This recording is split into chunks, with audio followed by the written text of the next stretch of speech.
Fad diets such as fasting and the carnivore diet are gaining plenty of traction, but do they actually work? Well, the restrictive fasting diet limits eating to just 4 or 6 hours a day, but you can consume whatever you want in that window, but only water and calorie-free drinks are allowed during the fasting period. And if you're prepared to eat lots of meat, the carnivore diet defies the trend towards plant-based nutrition, going fully animal-based instead. It is limited to protein-heavy meat, fish and animal foods, and a small group of athletes really do swear by it.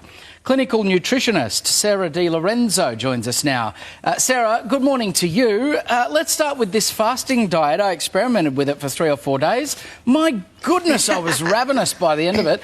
Research has found this leads to 3% weight loss. Well, Monique's laughing. You did it for 3 days. I did it for 3 days. I think we're still talking about it 3 months I'm still later. telling people about that time I did the fasting diet and how great I was.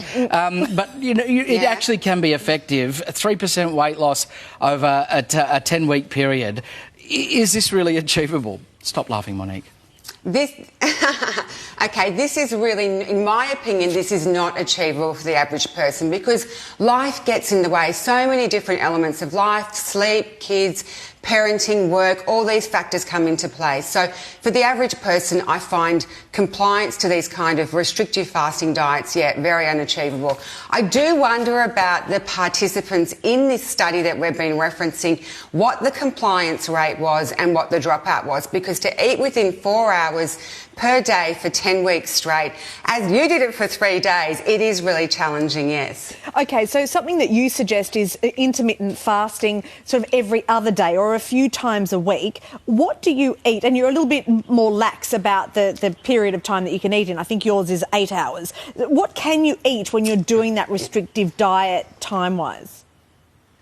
Okay, so in the study that you're referencing, basically what those participants were eating was everything from tofu through to a toffee apple. It was sort of crazy junk food eating, which is why they got the results. They got at only 3% body fat loss in 10 weeks. When I do this, I do restrictive diets in my clinic, and I do it, honestly, the best way to do it is within the 6-hour time feeding frame every other day, and it does get great results with guidance and compliance as well.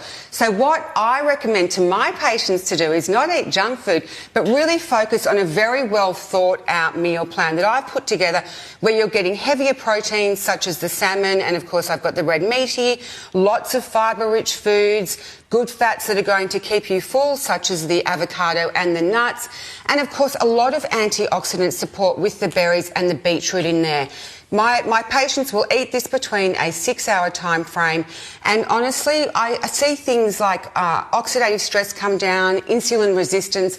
I also see blood pressure come down, as well as cholesterol, and I can see up to a 5% fat loss, as I mentioned.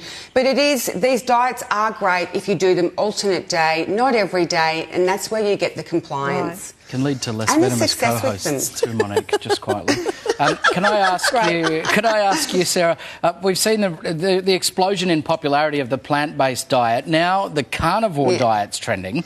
What's a day on a plate look like if you're engaging in the carnivore diet?